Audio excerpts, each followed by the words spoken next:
Donc moi, mon nom c'est Anne Floquet, je suis agronome, plus exactement agroéconomiste de formation. Je travaille au Bénin, j'ai 2 casquettes. Je travaille pour une ONG locale qui s'appelle le CBDS et je travaille aussi à l'université, comme chercheur essentiellement, à l'université d'Abomey-Calavi, au Bénin.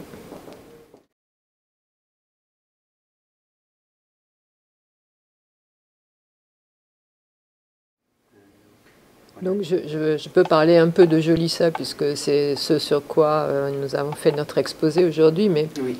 donc Jolissa, c'est un projet financé par l'Union européenne, un projet de recherche.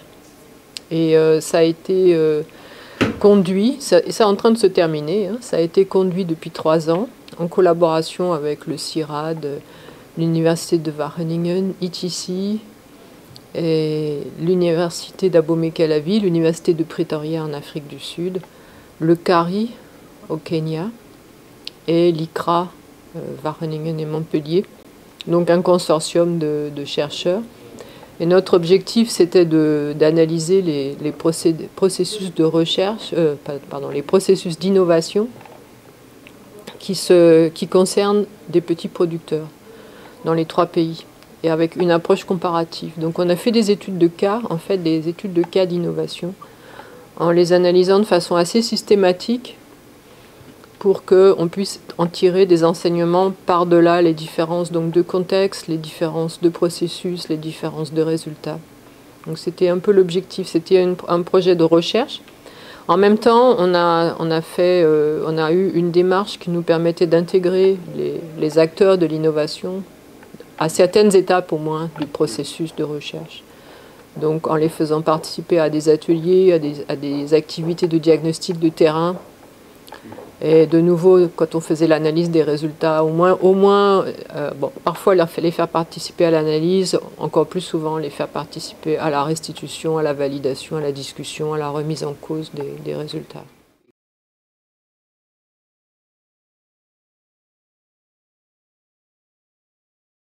Alors d'abord, pour comprendre une innovation, un processus d'innovation, il faut se baser sur plusieurs décennies. Il ne faut pas prendre une approche temps de projet. Le temps d'un projet, c'est 3 ans, 5 ans. C'est beaucoup trop court pour voir quoi que ce soit. Dans le meilleur des cas, si c'est une innovation qui a été on va dire, initiée ou bien encouragée par un projet, vous allez avoir donc le temps de ce projet qui est très très court. Vous n'allez presque rien voir du processus réel de développement de cette innovation. Donc si on veut avoir une approche, il faut avoir une approche presque historique sur 3, 4, quelquefois 5 décennies pour vraiment comprendre ce qui s'est passé. La deuxième chose, c'est donc qu'il y a beaucoup plus d'innovation qu'on ne le croit. On a l'habitude, en tant que chercheurs, nous, de nous référer aux innovations qui ont été initiées par la recherche ou bien initiées par des projets de développement. C'est une goutte d'eau dans la mare des innovations. Et ça crée un biais.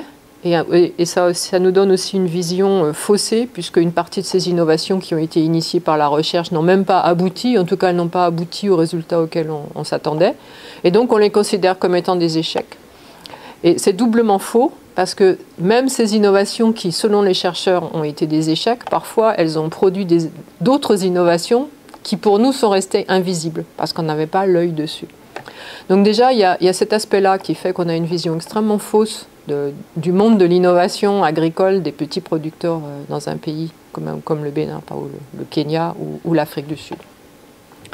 La deuxième chose, c'est que beaucoup d'innovations sont en fait développées pas avec les chercheurs, mais avec le privé, avec les ONG, très actives à un moment. Elles ont vraiment rempli le vide qu'avait créé la politique d'ajustement structurel dans les pays africains. Donc elles ont pris un peu le relais des services de vulgarisation qui avaient disparu, des services de recherche qui n'avaient pratiquement plus de moyens. Donc en fait, on a un paysage qui est beaucoup plus varié dans les acteurs de l'innovation que celui auquel on se réfère d'habitude. Et en ce sens, le concept de système d'innovation, qui a été d'abord développé dans les pays développés, il est très très adaptable à un contexte africain.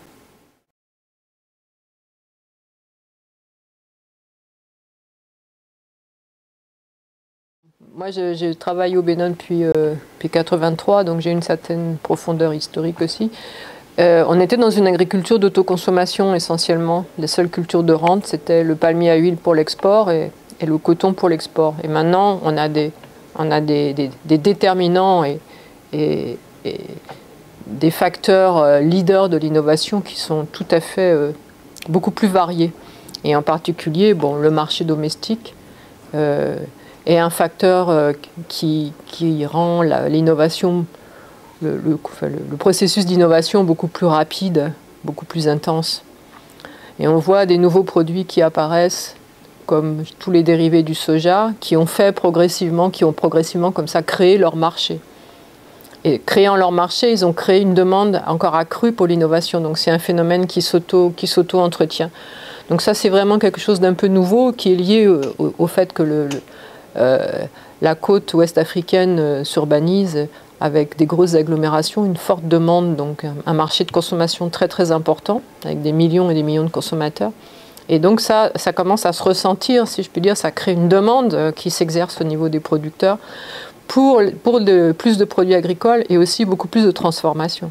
Donc on a beaucoup de produits agroalimentaires, des très petites unités de transformation, hein, ce n'est pas quelque chose d'industriel, c'est des très petites unités de transformation qui se mettent en mouvement et qui innovent pour répondre à cette demande urbaine.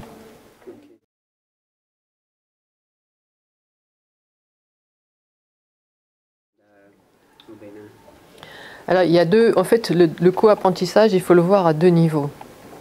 Il y a le co-apprentissage, comme on l'a vu dans Jolissa, qui est un co-apprentissage sur le processus, donc sur l'histoire. Quelle histoire on a vécue en matière d'innovation. Là, en fait, chacun raconte sa vision de ce qu'il pense avoir vécu dans cette histoire-là. Donc ça, c'est un premier niveau de co-apprentissage.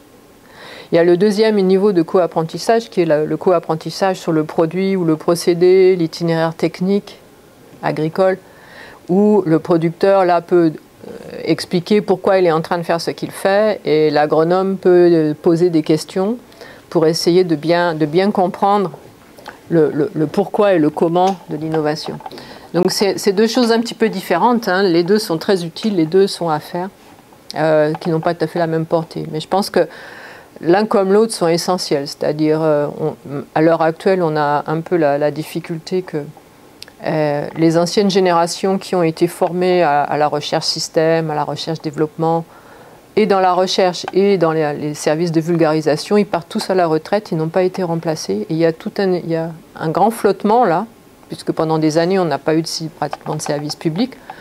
Et on a plus de gens expérimentés qui soient capables de mener un dialogue avec des producteurs. Donc là, c'est vraiment un défi pour que ces gens-là apprennent à écouter. Hein. C'est ce qu'on disait ce matin pendant la discussion générale. Il faut savoir écouter, il faut savoir regarder avec les yeux du producteur et poser des questions si on veut qu'il y ait un véritable dialogue.